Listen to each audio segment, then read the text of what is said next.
Hello guys, welcome to our YouTube channel. আজি আমি ভিডিওটো তোমালোকক এক্সাৰসাইজ 1.2 কোৰ প্ৰথম চেপ্টাৰ তোমালোকক 1.12 মই কৰালো তোমালোকে যদি বুজি পাইছা ভাল কথা নাপালে কমেন্ট কৰি জনাবা আকৌ বুজাম তোমালোকক ঠিক আছে এতিয়া কৰিম আমি 1.2 1.2 ৰ 1 নম্বৰৰ পৰা তোমালোকক 3 নম্বৰ লৈকে কৰিবলৈ আছে আৰু 4 নম্বৰ অংকটো যেটো সেইটো তোমালোকক শ্ৰেণী কাৰ্য কৰিব দিছে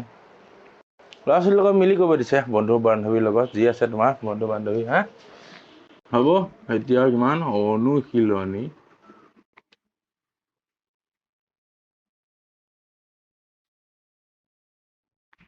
1.2 দেই আজি 1.2 হ'ব এক নম্বৰটো আমি কৰিব চাম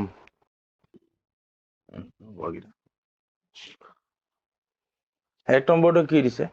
তলৰ উক্তিবিলাক সত্য নে অসত্য উল্লেখ কৰা এই পাঠটো তোমালোকৰ সত্য বহুতখিনি আছে তো ইন্ট্ৰোডাকচনৰ যেটো মই ভিডিও দিছিলো তাত তোমালোকে চাই লব পাৰিবা তাত মই যিখিনি কনসেপ্ট বেস কোৱেশ্চন বা যিখিনি হয় নহয় আকৌ উল্টাকে ৰিভাৰ্স এপ্লাই কৰি মই বুজাবলৈ চেষ্টা কৰিছো তোমালোকে বুজি লবা আৰু যদি মই ওলাই বেলেগ মানে আকৌ এবাৰ মই অনুশীলনী কৰাৰ আগতে বুজাম ঠিক আছে চোৱা কি সত্য নে অসত্য তোমালোকৰ যুক্তি যথাযথ দাঙি ধৰিব দিছে এক নম্বৰটো কি যে প্ৰতিটো অপৰিমেয় সংখ্যা এটা বাস্তৱ সংখ্যা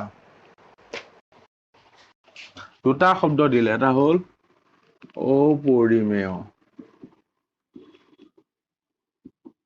আৰু এটা কি বাস্তৱ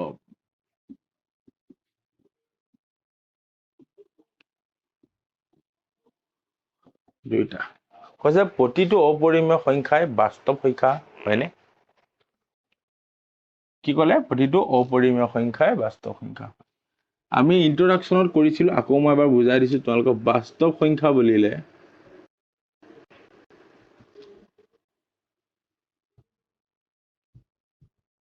আমাৰ এটা ৰেখাখণ্ডৰ নিগেটিভ পজিটিভ হয় p by q লিখিব পাৰো কি পৰিমেয় p by q লিখিব নোৱাৰা হল পৰিমেয় অপৰিমেয় স্বাভাৱিক পূৰ্ণ সব যিমান সংখ্যা আছে সকলোবিলাক মিলি কি হৈ গৈ আমাৰ বাস্তৱ সংখ্যা হয় বাস্তৱ সংখ্যাৰ কি সোমাই আছে পৰিমেয় অপৰিমেয় সকলোবিলাক সোমাই আছে তোমালোকক একাৰণে হবগৈ কি সত্য বুলি লিখি তোমালোকে সত্যাপন কৰিব লাগিব নহয় সত্যাপনত লিখিব লাগিব যে কিয়নো হয় কবা যে আমি জানো যে পৰিমেয় অপৰিমেয় এই সকলোবোৰ সংখ্যা আগৰি বা লগ হৈ বাস্তৱ সংখ্যাটো সংঘটিত হয় গঠন হয় বা বাস্তৱ সংখ্যা ৰূপ দিয়ে বুলি লিখিলে হল বাস্তৱ সংখ্যাটো একাৰণে কি হবগৈ সত্য হ'ব এটো হল এনথাক 2 নম্বৰটো চাও আমি 2 নম্বৰটো কি দিছে তোমালোকক সংখ্যা ৰেখাৰ প্ৰতিটো বিন্দুৱেই ৰুট এম আৰ্হিৰ য'ত এম এটা স্বাভাৱিক সংখ্যা সংখ্যা ৰেখাৰ কথা ক'লে আমি সংখ্যা ৰেখা আঁকি লৈলো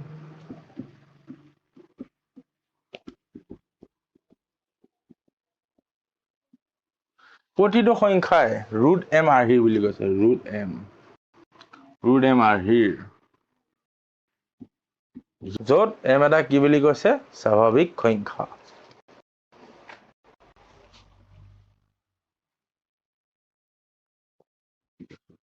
তোমালোকে যেতিয়া বৰ্গমূল উলিওৱা হয় এটা লেট আমি ধৰিলো 25 ৰ বৰ্গমূল হয় যেতিয়া আগতেও তোমালোকে শিকি আহিছা যেতিয়া আমি এটো কি জানো সদা সবে 5 * 5 কিমান হৈ গ'ল 25 হয় কিন্তু আমি ইয়াত লিখো ফাৰ্স্ট প্লাস মাইনাস বুলি লিখো হয় নে দুটা ওলাই এটা কি হ'ব ধনাত্মক হয় এটা ঋণাত্মক হয় আমি বহুপদটো এইবিলাক গৈ পামগৈ x ৰ ভ্যালু যেতিয়া উলিয়াম আমি প্লাস মাইনাসত লিখিব লাগে হয় তো প্লাস মাইনাস হলে তোমাৰ এতিয়া প্ৰশ্নটো কি কৈছিল সংখ্যা ৰেখাৰ আমি প্ৰতিটো বিন্দু যদি ৰুট এম আৰ্হি লিখো তেন্তে m এটা কি স্বাভাৱিক সংখ্যা নেচাৰেল নাম্বাৰ বুলি কৈ দিলে নেচাৰেল নাম্বাৰ হ'বলৈ হলে মাইনাসটো নহব প্লাস হ'ব লাগিব সেইকাৰণে কি কম যিহেতু স্বাভাৱিক সংখ্যাত আমি নিগেটিভ নাপাওঁ সেয়ে প্ৰতিটো সংখ্যাৰে ৰুট আমি স্বাভাৱিক সংখ্যা নাপাম বা ৰুট এম আৰ্হিৰ প্ৰতিটো সংখ্যাতে এম এটা স্বাভাৱিক সংখ্যা নহয় এইটো কি হ'বগৈ তোমালোকৰ এনসাৰটো অসত্য আৰু সত্যাপনত মই কোৱা কথাখিনি লিখি দিবা হ'ব 3 নম্বৰটো চাওঁ আমি কি দিছে তোমালোকৰ প্ৰতিটো বাস্তৱ সংখ্যাই এটা অপৰিমেয় সংখ্যা টেনচন দি দিয়ে আজিকালি এইবিলাক হয়নে আকৌ ক'লে যে কি বাস্তৱ সংখ্যা আৰু অপৰিমেয় সংখ্যা আকৌ একেটা আহিব এতিয়া আমি একেটা এক্সাম্পলকে ল'ম বা একেখিনিকে বুজাম এতিয়া তোমালোকে মই প্ৰশ্নটোলৈ আগবঢ়াৰ আগতে এটা কনচেপ্ট বুজাই দিওঁ চাবা দেই এইটো যিটো ক'লে ইয়াত কৈছিল কি প্ৰতিটো অপৰিমেয় সংখ্যাই বাস্তৱ সংখ্যা হয় তোমালোকে মন দি শুনা প্ৰতিটো অপৰিমেয় সংখ্যাই বাস্তৱ সংখ্যা আমি কি পালো সত্য পালো কিয়নো বাস্তৱ সংখ্যাত পৰিমেয় অপৰিমেয় সকলো সংখ্যা সন্নিবিষ্ট হৈ থকা দেখা যায় আমি বা দেখো হয় কিন্তু উল্টা যদি কৰি দিওঁ ৰিভাৰ্স কৰিলে কি হ'ব প্ৰতিটো বাস্তৱ সংখ্যাই অপৰিমেয় হয়নে একেটাই প্ৰশ্ন উল্টা কৰি দিছো আমি ইয়াত কি কৈছিল প্ৰতিটো অপৰিমেয় সংখ্যা বাস্তৱ সংখ্যা হয়নে হয় কিন্তু বাস্তৱ সংখ্যাত সকলোবিলাক পৰে ইয়াত কি ক'লে প্ৰতিটো বাস্তৱ সংখ্যাই অপৰিমেয় হয়নে উল্টা কৰি দিলো এনসাৰটো কি হ'বগৈ অসত্য নহয় বাস্তৱ সংখ্যাত আমি সাপোজ ধৰিলো 4 হয় 4 ধৰিলো ই অপৰিমেয় জানো কেনেকৈ নহয় পি বাই কিউ কেতিয়া লিখিব পাৰি আছোন তলত 1 হয় না পি বাই কিউ আৰু কিউ নট ইকুৱেল টু 0 হয় পি কিমান 4 কিউ 1 হয় না কিউ নট ইকুৱেল টু 0 পৰিমেয় হয় নহয় এইটো আমি জানো প্ৰতিটো সংখ্যাৰে তলত হৰ হিচাপে 1 থাকে নাথাকাবিলাকৰ হয় তো এইটো অসত্য হ'ব কিয়নো কাৰণটো কি হ'ল যে 4 এক্সাম্পল হিচাপে লিখি দিবা যে 4 যেটো আমি পৰিমেয়ত সংখ্যা হিচাপে পাওঁ বা পৰিমেয় সংখ্যা আহি লিখিব পাৰো হেহে যেহেতু 4টো বাস্তৱ সংখ্যাত পৰে কিন্তু অপৰিমেয় নহয় হ'ব ঠিক আছে এই তিনটা তোমালোকৰ 1 নম্বৰৰ কিটা 2 নম্বৰলৈ আহিম আমি এতিয়া কি দিছে চাওঁ 2 নম্বৰটো সকলো ধনাত্মক অখণ্ড সংখ্যাৰ বৰ্গমূল অপৰিমেয় নে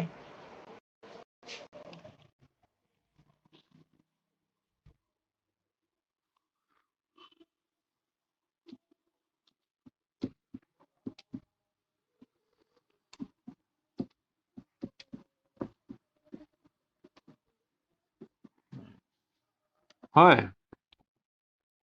কি কৈছে প্ৰশ্নটোত সকলো ধনাত্মক অখণ্ড সংখ্যাৰ বৰ্গমূল অপৰিমেয় নে এডাল সংখ্যা ৰেখা আমি আঁকিলো w পূৰ্ণ সংখ্যা এপিনে স্বাভাৱিক এপিনে নেগেটিভ হয় পজিটিভ বা আৰু এপিনে কি ক'লে এতিয়া প্ৰশ্নটোত অখণ্ড সংখ্যা হয় নহয় শূন্য নেগেটিভ আৰু পজিটিভ মিলি কি হয় আমাৰ অখণ্ড সংখ্যা ইংলিছত ক'ব গ'লে ইন্টিজাৰ হয় এটা কৈছে প্ৰতিটো ধনাত্মক অখণ্ড সংখ্যা ধনাত্মক খিনি কথা কৈছে শূন্যৰ পৰা সোঁহাতে অখণ্ড সংখ্যাৰ বৰ্গমূল অপৰিমেয় নে সুধিছে এই সংখ্যাটোকে দাঙি ধৰো আমি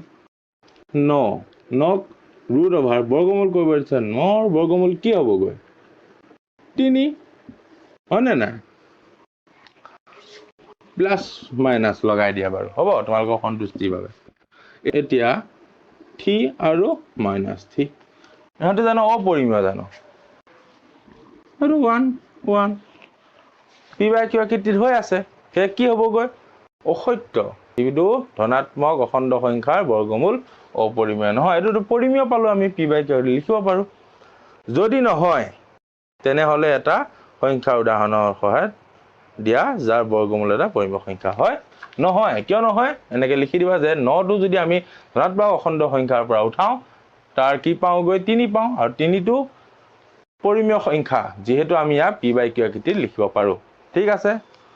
হৈ যাব 3 নম্বৰটোলৈ আহিম আমি এতিয়া 3 নম্বৰটো কি যে চোৱা সংখ্যা ৰেখাত কিদৰে √5ক সূচিত কৰিব পাৰি দেখুওৱা ঠিক আছে এটা তোমালোকৰ প্ৰচেছ আছে প্ৰচেছটো অনুসাৰে আমি যাবলৈ বিচাৰিম ফাৰ্ষ্ট আমি সংখ্যা ৰেখা এটা আঁকি লওঁ বেকা হ'ব পাৰে সংখ্যা ৰেখাডাল ভালকৈ 1 2 3 হ'ব 1 2 3 হল এতিয়া আমি এটা 0 আৰু 1 মাজত এটা বৰ্গ আঁকিম যাৰ বাহুবোৰ কিমান হ'ব 1 হ'ব এটো 1 1 1 হ'ব আৰু আমি এটা নামাকৰণ কৰি লওঁ A B C D হ'ব এতিয়া যদি আমি B D তোমালোকে দেখিছা B D কৰ্ণডাল যদি লগ লগাই দিওঁ এইটো এটা সমকোণী ত্ৰিভুজ হৈ নপৰিবনে বলে পৰিব স্টেপ বাই স্টেপ যাম এতিয়া আমি কি কৰিব লাগিব B D মানটো উলিয়াব লাগিব উলিয়াম B D মান কেনেকৈ উলিয়াম আমি পাই আহিছিলো আগৰ অংকবোৰকটো পাইথাগোৰাছৰ সূত্ৰ কি পাইথাগোৰাছৰ সূত্ৰ অতিভুজ স্কয়াৰ ইকুৱেল ভূমি স্কয়াৰ প্লাস উন্নতি স্কয়াৰ হয় বলে হয় হয় না এটা অতিভুজ কি BD square equal BA square plus AD square হয় আমি BD মানটো পাই যাম উলিয়াই লওঁ BD স্কয়ার ইকুৱেল BA কিমান 1 square plus AD 1 square 1 square কিমান 1 এ হ'ব হয় না 1 গুণ 1 প্লাস 1 2 হল গৈ BD ইকুৱেল আৰু 2 হ'ব না আৰু এপিনে স্কয়াৰডাল উঠাই এপিনে দিলে √2 আৰু এটা নিয়ম কি শিকাইছিল তোমালোকক আগতেও BD 2 হয় না এডি স্কয়াৰ দুই সাইডে যদি আমি ৰুট ব্যৱহাৰ কৰো using root in both side হয় এপিনে কৰিলে এপিনে এটা ৰুট আৰু স্কয়াৰটো কাটা কুটা যাব হয় আৰু এপিনে √2 ৰৈ যাব দুই সাইডে যেনেকৈ কৰিব মন তোমালোকে তেনেকৈ কৰিব পাৰা হয় নে উলিয়াই দিলো কিমান লাল √2 আৰু আমি পাতিম √2 ঠিক আছে এতিয়া আমি কি কৰিম এটা চাবা দেই এটো এটা সমকোণী ত্ৰিভুজ আছিল হয় এতিয়া যদি আমি এৰ কি আছিল BD ওপৰত যদি একক লম্ব দৈৰ্ঘ্যৰ একক লম্ব মানে বাহুৰ জোখ 1 বাস হল লম্ব আকো তেন্তে কি হ'বগৈ অতিভুজডাল ক'ত লগ খাব ইয়াত লগ খাই যাব হয় এই জোখবিলাক মই হাতেৰে কাৰণে নিমিলিব পাৰে তোমালোকে স্কেলেৰে কৰিবা ঠিক আছে ইয়াত এতিয়া এটো নাম যদি দিও আমি ই দিলো ধৰি লওক হ'ব এগেইন এটোটো আমি পালো আকৌ এগেইন BDE ত্ৰিভুজৰ যদি আমি আকৌ পাইথাগোৰাছৰ সূত্ৰ মতে আমি অতিভুজৰ দিশ উলিয়াব যাওঁ তেন্তে কি হ'বগৈ আমি লিখি যাওঁ ED square equal BE square plus BD square হ'ব ED ৰ মান আমি উলিয়াম BE ৰ মান আমি 1 পাইছো 1 ৰ স্কয়াৰ হলে 1 এ হ'ব হয় 1 গুণ 1 আৰু BD হ'ব গৈ √2 স্কয়াৰ এতিয়া চোৱা হ'ব ইন্টাৰেষ্টিং অংক দেই তোমালোকৰ 1 প্লাস ৰুট আৰু স্কয়াৰ কাটা কুটা গলে কি ৰব গৈ 2 হয় বা যেতিয়া স্কয়াৰ মানে কি ৰুটটো দুটা হয় নহয় স্কয়াৰ মানে ৰুটৰ ভিতৰত 2 দুটা আহি যাব হয় যেতিয়া ৰুটৰ ভিতৰত একে সংখ্যা দুটা থাকে তেতিয়া আমি এটাক বাহিৰলৈ উলিয়াই আনিব পাৰো বাহিৰলৈ উলিয়ালে 2টো হ'ব এখিনি বাহিৰত দেই 2 কিমান হ'ব ED square equal 2 1 3 ED equal √3 হ'ব তোমালোকে মই এটো নিয়ম কৰিলো এটোটো কৰিব পাৰা হয় যেনেকৈ নহুধক মাষ্টৰ যে তোমালোকে ক'ব পাৰা হ'ব কি পালো গৈ √3 পাই গলো চাবা দেই তোমালোকে ডাইৰেক্ট চিত্ৰটো চালে বুজি নাপাবা মই যেনেকৈ কৈ গৈছো তেনেকৈ গলে ধুনীয়াকৈ বুজি পাবা আকৌ এগেইন এটা কি কৰিম আমি ও ইৰ ওপৰত একক দৈৰ্ঘ্যৰ আকৌ এটা লম্ব টানিম 90 ডিগ্ৰী হ'ব লাগিব দেই আকৌ কি কৰিম অতিভুজডাল আমি মিলাই দিম হয় সব আহি ওতে মিল খাব কিন্তু এতিয়া এটো 90 ডিগ্ৰী হৈ গল হয় এটো 90 ডিগ্ৰী আছে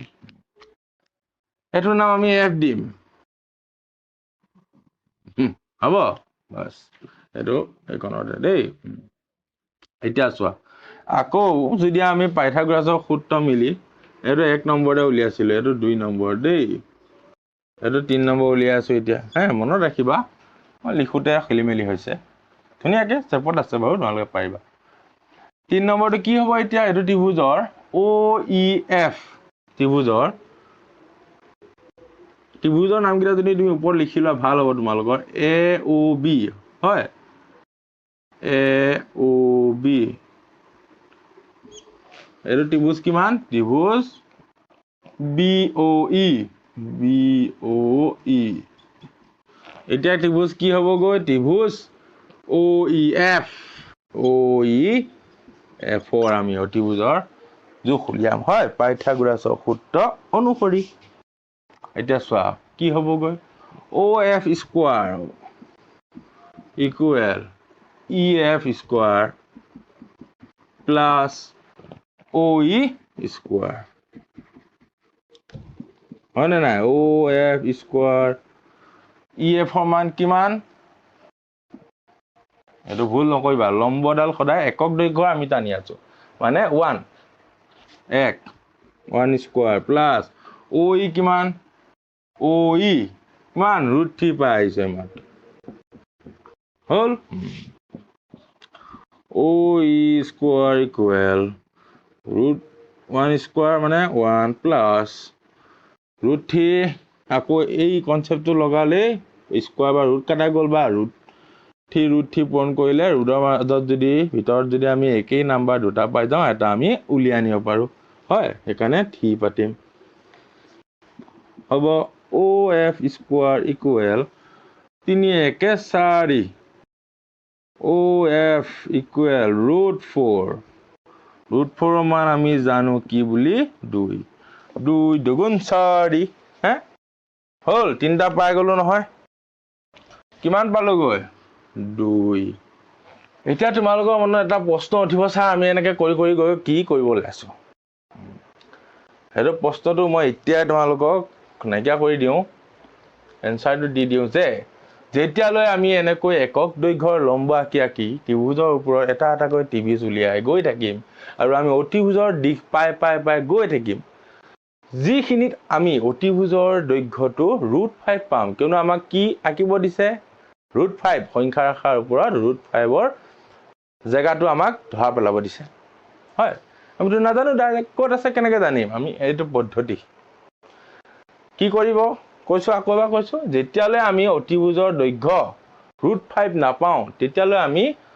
অতিভুজৰ ওপৰত একক দৈৰ্ঘ্যৰ লম্ব আঁকি গৈ থাকিম আৰু অতিভুজৰ মান যেতিয়া আমি √5 পাম তেতিয়া আমি ৰখাই দিম তাৰ পিছৰখিনি কৈ আছো আৰু এবাৰ আঁকি চাওঁ এতিয়ালৈকে পোৱা নাই যিহেতু আমি √5 টো আৰু এবাৰ দেই এবাৰ তোমালোকৰ ইয়াত আঁকিম তোমালোকৰ অতিভুজৰ সূত্ৰটো মই এইটো পাইথাগোৰাছৰ সূত্ৰটো তোমালোকৰ পাইথাগোৰাছৰ সূত্ৰটো মুছি দিওঁ এইডোখৰতে এটা আমি ত্ৰিভুজৰ আঁকিম হয় গোটেইখিনি হলে তোমালোকে ভালকৈ বুজি পাবা এতিয়া চোৱা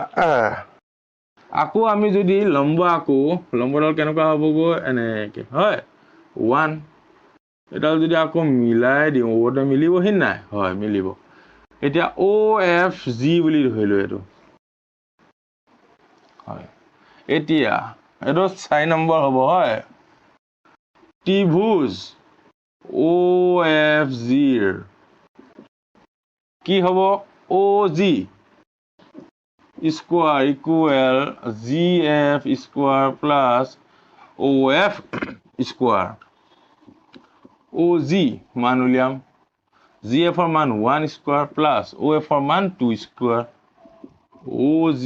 স্কয়াৰ ইকুৱেল 1 ৰ মান 1 2 দুগুণ 4 2 স্কয়াৰ মানে দুটা 2 2 দুগুণ 4 OG স্কোয়াৰ ইকুৱেল কিমান 4 1 5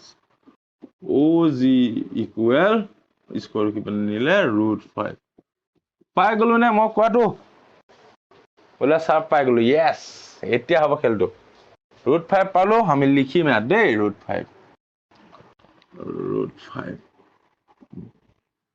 এতিয়া সমাপ্ত ঘটিছে আৰু এতিয়া কি কৰিব লাগিব √5 তো আমি পাই গলো কিন্তু স্থানটো কেনেকৈ উলিয়াম আমি এতিয়া কি কৰিবা তোমালোকৰ কোণমান যন্ত্ৰ আছে নহয় ক্লাস 6 ত যেতিয়া তোমালোকে 90 ডিগ্ৰী কোণ আঁকিছিলা কোণমান যন্ত্ৰ অবিহনে আঁকিছিলো হয় তেতিয়া আমি কি কৰিছিলো কম্পাস কাটা এনেকুৱা বৃত্তচাপ যে দিও যে আমি বৃত্তচাপ দিবলৈ কি কৰিছিলো কি কম্পাস কাটাৰ সহায়ত বাহু দিকটো লৈ পেলাই আকৌ একেটা দিশকে যে কম্পাস কাটা দি আমি বৃত্তচাপ দিও হা এই বৃত্তচাপটো আমি ইয়াত ব্যৱহাৰ কৰিম হয় বৃত্তচাপ কি দিম এডাল কম্পাস কাটা ধৰি লোৱা ওৰ পৰা এৰ জোখ কি আছে জি ও জি জোখত √5 হয় নহয় আমি √5 পালে ৰৈ যোৱা কথা আছিল ৰৈ গলো ও আৰু জিৰ যিটো দৈৰ্ঘ্য এই দৈৰ্ঘ্য অনুসৰি দৈৰ্ঘ্যটো কিমান √5 আমি এটা বৃত্তচাপ আঁকি ধুনীয়াকে যেতিয়া বৃত্তচাপটো আঁকিবা এনেকৈ ধুনীয়াকে হল আমি এটা আঁকিলো কি বৃত্তচাপটো তোমালোকে ধুনীয়াকে কম্পাস কাটাৰ সহায়ত বঢ়িয়াকে দিবা এটো কাটা গল কি হ'ব বিন্দুটো R বিন্দুত থৈছো তোমালোকে এনেকে ধুনীয়াকে দিছো লিখি 1 নম্বৰ 2 নম্বৰ 3 নম্বৰ 4 নম্বৰ লাষ্টত কি লিখিবা এতিয়া আমি OG জোখ মতে O কেন্দ্ৰ হিচাপে ধৰি এটা বৃত্তচাপ অঙ্কন কৰিলো যি বৃত্তচাপে আমাৰ সংখ্যা ৰেখাৰ R বিন্দুত কাটিছে আৰু এই বিন্দুটোই এতেকে এই R বিন্দুৱে